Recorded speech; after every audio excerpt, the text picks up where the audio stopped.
A chance to reset on a few different fronts on Indigenous affairs. We're hearing Malarndirri McCarthy is likely to get that role and the Prime Minister to head to Gama with her next week. But it does open up a chance to reset on other areas too, Andrew Charlton. I know you won't preempt the Prime Minister, not a smart move to do that, but in areas like immigration might be a chance to reboot and reset.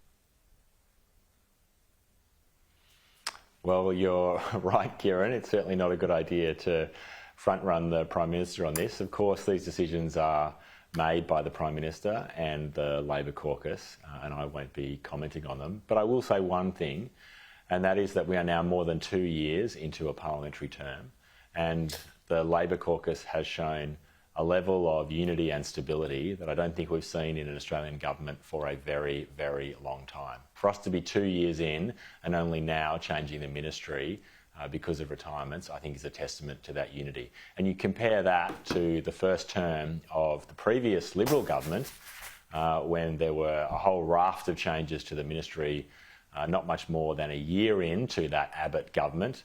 Peter Dutton was turfed out of the health portfolio after a year, after the disastrous changes that he had made to Medicare.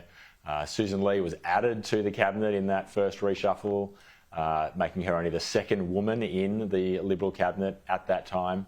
So by any measure, and particularly by comparison with the Liberals, this has been a government of unity and stability. Zoe McKenzie, how do you respond to that? Because by those benchmarks, there hasn't been a lot of movement compared to some of the predecessors. Well, I'm happy to provide gratuitous advice. I think there hasn't been stability, it's been stubbornness. So frankly, there have been a number of the Cabinet and outer ministry that the Prime Minister ought to have moved out by now, and so they ought to have moved in. I'm all for the Charlton for Cabinet campaign simply because they desperately need somebody who understands a modicum of the private sector, somebody who's run a business, who's created employment for others. But of course, it's not about merit, is it, in the Labor Party? It's about factional deals and factional alliances. So you'll have great talent like Andrew sitting on the backbench when, frankly, the Australian economy could do with him. Yeah, that might be not the best thing for Andrew's prospects. But anyway, Zoe, nothing against your analysis. But thanks for your help, Zoe. Liberal really appreciate it. Backing Andrew, probably not ideal. But let's talk, Andrew, about you spoke about that stability. Yes, that's true, and some of the fundamentals are there. But it seems to me the number dropped next Wednesday on the 31st of July. That CPI number. So much rests on that. We've seen the Deloitte Access Economics Business Outlook today. Their warning is quite a grim warning. If there is another rate rise, they've said it will smash any gains that have been made by the wage rises and other the tax cuts, for example. What do you say to this scenario we're looking at? Politically, it's one thing today, but after the CPI next week and rate rises potentially could be an entirely different thing. Well, you're absolutely right, Kieran. We do get a very important number next week, which is the June quarter CPI, which will give us a read on how inflation has been moving over the last 3 months. And we are at a really critical time in the fight against inflation. Labor has reduced inflation by about half. It's now half the level that we were left by the Liberals. But we do have more work to do, and getting inflation down now into the band, that last little bit that we need to reduce inflation by, is extremely challenging in Australia, as it has been challenging right around the world. Now, I think the Deloitte report showed two things.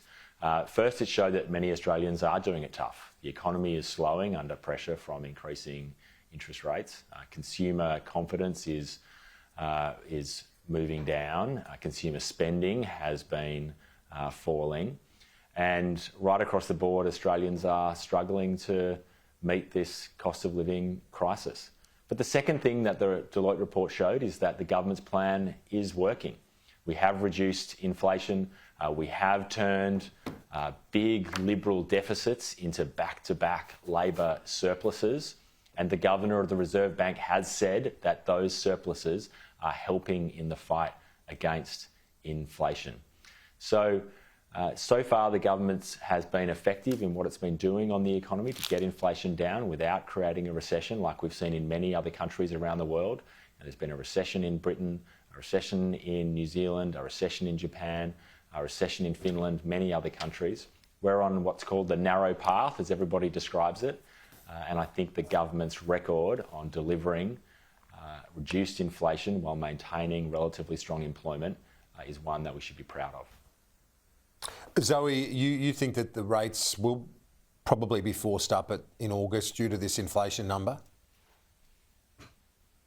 Yeah, look, those I'm talking to who are closer to the decision making expect that there will be a rate rise in August. That's certainly the way the market is looking at things.